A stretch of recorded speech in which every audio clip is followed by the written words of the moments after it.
What's up, guys? Welcome once again to the Save Continue Newscast. My name is Ryan Robinson. That's Tom Shelby. Hello. That's Shanae Howard. Sup? Every week we get together with stories from the previous week that we thought were interesting and wanted to share with you guys. This week we have stories from the week of October 7th through October 14th, 2017. First up, Naughty Dog. Former employee by the name of Dave Ballard took to Twitter and made claims that he had been sexually harassed while being employed at Naughty Dog, and was shortly thereafter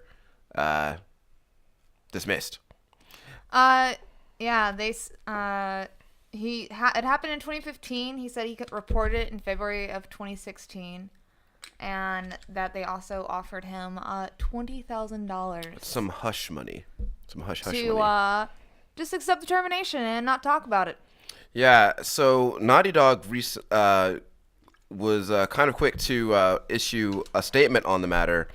The statement reads, we have recently read on social media that an ex-employee of Naughty Dog, Dave Ballard, claims he was sexually harassed when he worked at Naughty Dog. We have not found any evidence of having received allegations from Mr. Ballard that he was harassed in any way at Naughty Dog or Sony Interactive Entertainment. Harassment and inappropriate conduct have no place at Naughty Dog and Sony Interactive Entertainment. We have taken and always will take reports of sexual harassment and other workplace grievances very seriously. We value every single person who works at Naughty Dog and Sony Interactive Entertainment. It is of utmost importance to us that we remain a safe, productive workplace environment, as all the channel our shared passion for making games. So, that I don't know if it's gonna go any farther than that. It won't. I think that's it. Pretty much put a stop on that. I mean, I feel like Dave Ballard came out and said what he said, and then Naughty Dog is like, nope, that didn't happen, and that's pretty much gonna be it. Yeah, there's nothing's gonna go forward. He said that he felt more emboldened to talk about it publicly because of all the harassment that is coming to light in the film industry, film and TV industry. Sure. There's been I've seen on quite a few articles I've been reading a lot of really, really terrible things said about it. I'm hoping it's just internet bullshit that people are just trolling. It is it's probably internet bullshit. But so. Yeah, we talk a lot about voting with your dollar. Naughty Dog does put out games. There are thousands of people who don't sexually harass people. It's kind of up to you on who you want to believe and what side you want to take, or if you want to personally take this as any matter to you. Sure. Well, it's also odd, not odd. I guess I don't know, right? Like, I've never been a victim of sexual harassment, but why?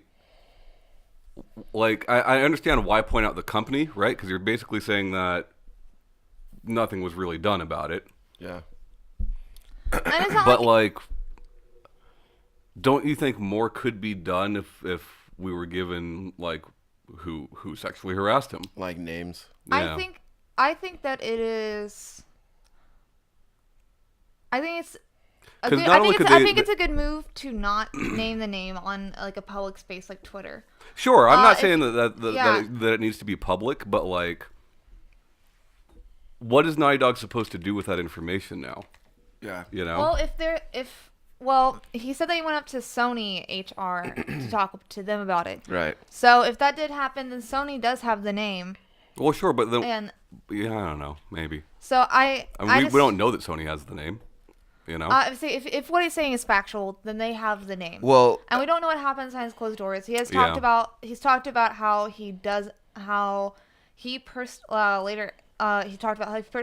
when he goes into interviews and they ask him why he stopped working for Naughty Dog, he claims that he just says that he just tells them that he got burnt out from the churn, and he doesn't want to talk about it. Sure. And as somebody who has dealt with sexual harassment multiple times, you don't want to sit there and just come off as a victim. You've dealt with it. You've already had to deal with it. You know that it's a part of what has happened to you. Sure. But you don't want it to define everything you do. And so that's but also having quite a few people come out, even though it's different industries, does embolden some people. So some people may say it's fake. No, I get that. I'm not saying it's fake. I'm just saying what is Sony to do at this point? What is Naughty Dog to do at this point? Yeah, Other than to, like, have some fucking bullshit training seminar or something like that. Like, what are they really supposed to do to actually fix this problem if it is a problem? I think we're also. I think that the benefit of having at least one person come out and be like, "Hey, I was sexually harassed in the video game industry." If there's other men that or women that are doing that, then yeah, this is just emboldening them. So not necessarily Sony or Naughty Dog do anything. But you would think that they would want to do something about it. Well then, wouldn't you? I think also we're operating on the assumption that he did give a name.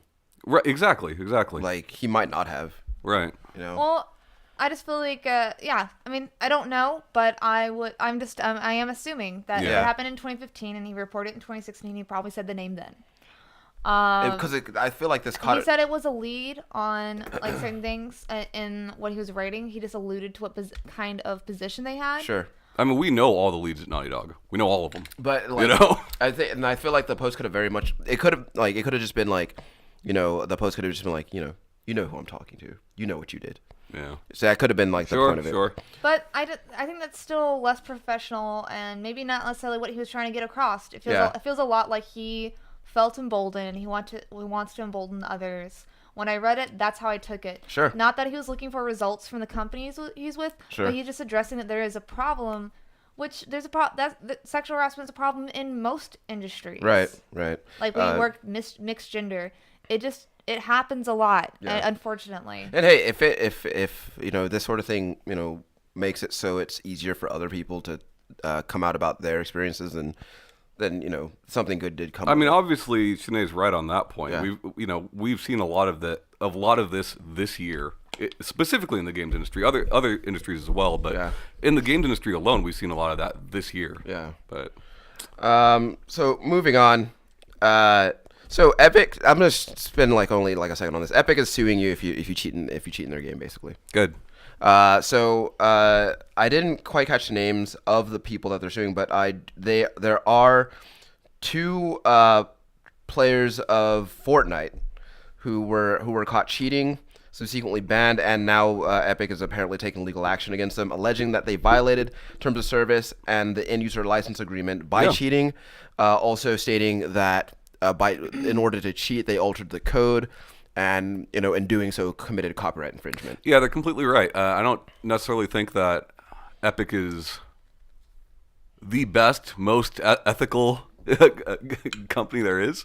They're certainly not as bad as others, but they're absolutely right. Every time you click that user agreement to play your game, You agreed not to do exactly that. So, and if you're gonna bitch about you're getting sued, like, maybe you shouldn't have been a dick. Yeah. They're basically saying, in terms of using agreement. It basically came out and said, look, we don't like playing with cheaters. Most other people don't like playing with cheaters either. Yeah. So just don't do it. So basically, end result, don't fucking cheat in video games. Do it. So now what's happening with the Humble Bundle? IGN has acquired Humble Bundle. Seems like there's a lot of mixed feelings about that, but we'll see how that turns out. My whole thing is that shit still going to charity? Yes. Am I still getting the discounts? Yes. So I've got. It's also having having a company own something like Humble Bundle that can push their own agendas and stuff. So that's what people are scared of. We'll see how it turns out. So Ryan and I had a discussion about this last night. I was going to read their statement on this, but I don't think it's necessary. Let's go over it. Okay, one, Humble, at least with the face they're putting forward, is that this is a good thing. IGN obviously is doing the same, right? I get people's worries about they're going to review the games that are on Humble Bundle, better. There's a couple of things here. One, if you talk to anybody in the games entertainment industry, editors who do reviews, they've said for years that this doesn't happen, at least not on these larger sites. And the only instance I can think of in recent memory where that's been proven wrong is Destructoid with the Xbox One review. Now, obviously, people are going to say, well, it's in their best interest to say that they're not giving these games preferential treatment or whatever, and it is. But these editors are saying the same things years after they've left these outlets. Years after they've left these outlets.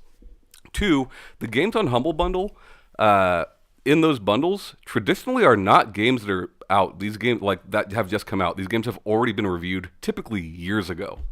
Not even months ago, usually years ago. Yeah, most of what I've gotten off of most of what I've seen advertised on Humble Bundle, like in these and whatever bundle they're running at the time, Right. the game is at least like 3-4 years old. Now, can I say that IGN is not going to do anything terrible with Humble? No, I can't say that for sure. I don't work there for either of those companies, right? But I'll say this. A lot of people hate IGN for the simple fact that they are the most popular.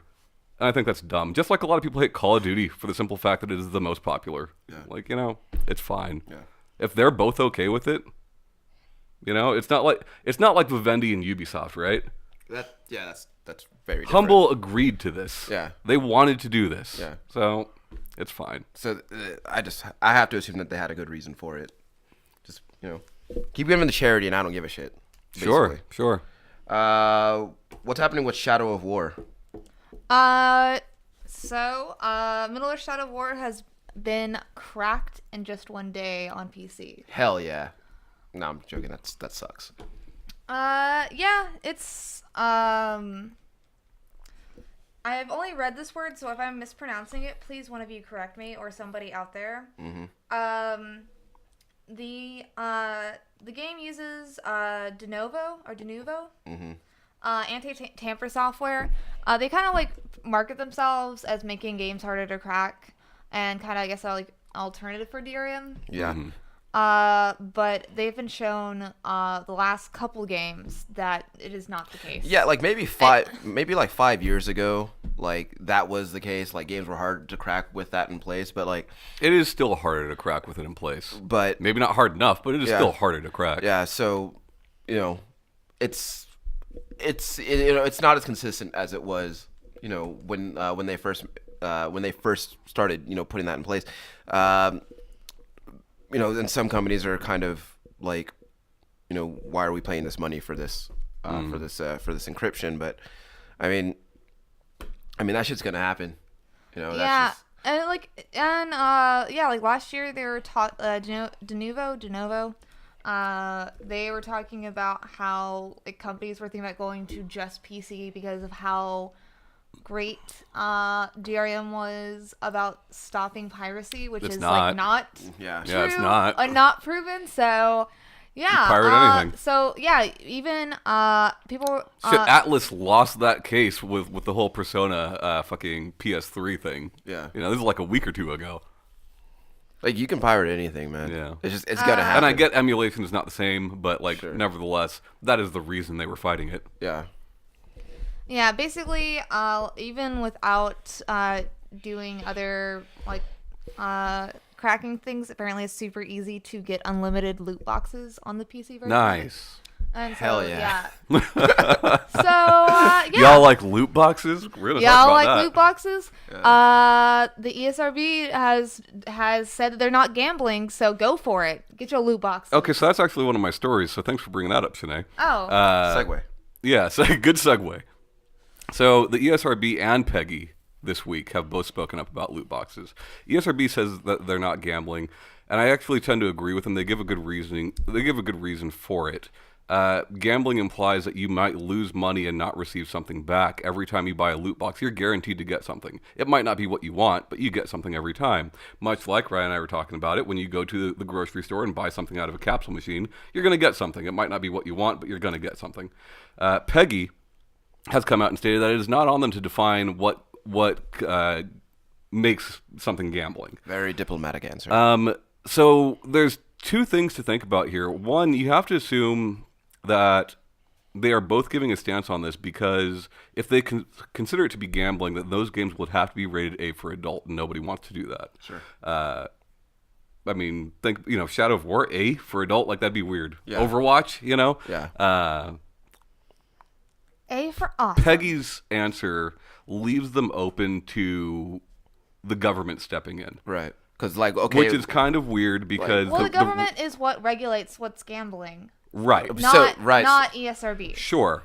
But you are correct. But as far as the video games rating boards, both PEGI and the ESRB, along with several others throughout the world, were made with the intent of keeping government regulation out of this. So PEGI saying something like that is not the smartest move. It's going to entice the government to like, okay, well then we'll define it Right. if it's gambling. Or not. ESRB saying what they said basically just puts a stop to it right there. Yeah.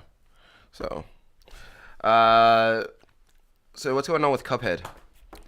Cuphead has reached 1 million in sales. Some would even say it went platinum. Some would say that. I bought it. Berta bought it. It's a good game. I got to watch him try and do that dragon level I watched you play. Did he beat it? Not that I saw, but I assume he has by now. That game just kind of exploded. Like, It took him 2 No, weeks. it did not just kind of explode, dude. People were waiting for that game for years. Way too long. Like, I'm glad it's doing well, and I love the game, but it wasn't like an overnight success. You know, people were anticipating this for a long time. that's not exactly what I meant, but I think that it's really cool to see a game like this, like with like such an original concept and presentation, do so well. Especially considering the fact that like I'd always had concerns about how there was always that kind of what's the word, paradox, where people get bored of the same thing over and over again, but when you try something new, they don't buy it.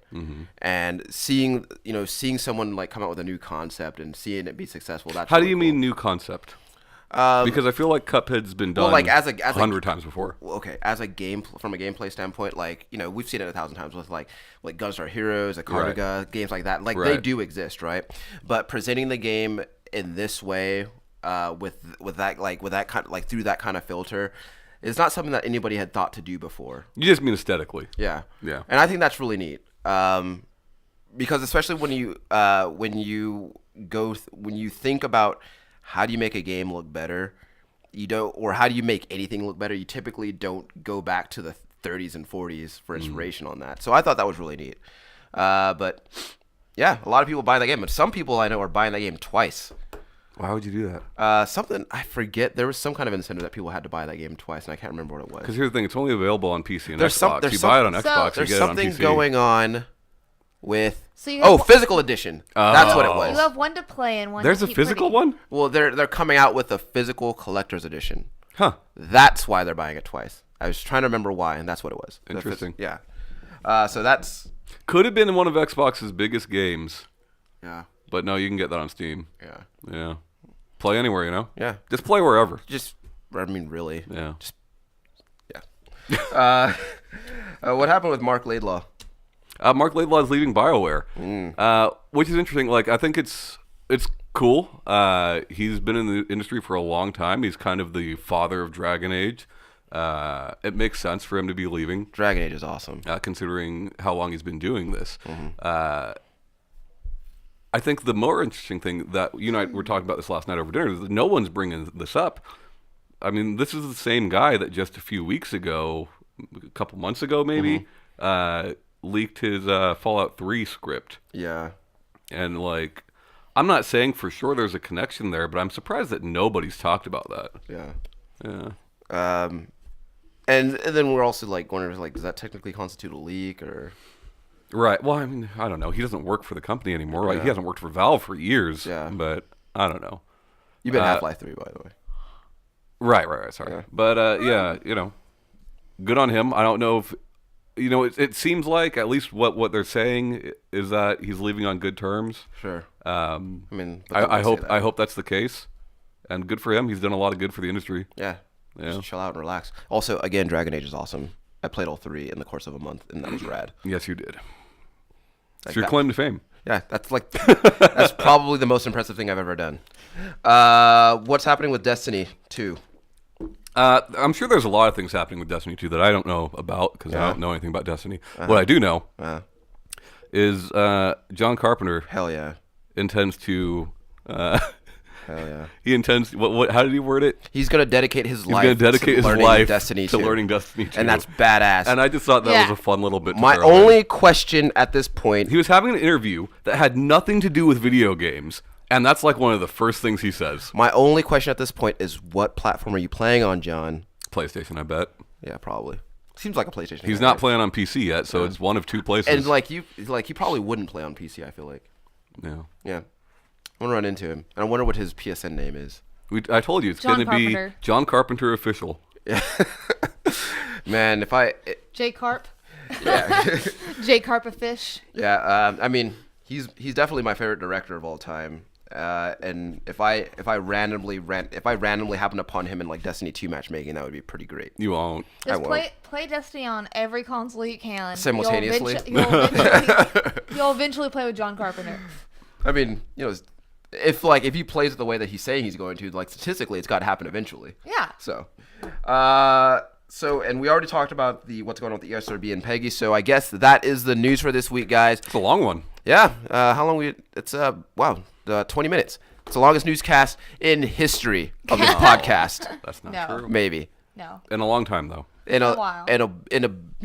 Well, I haven't been given news lately. Yeah, she hasn't been given the news. Anyway, if you have any stories or tips that you want to pass along to us, you can email us at savecontinuepodcast@gmail.com. Sure. Or, of course, drop us a line at our Facebook page, Save Continue Podcast. Sure. My name is Ryan Robinson. That's Tom Shelby. Bye-bye. That's Shanae Howard. Bye, guys. See you next week.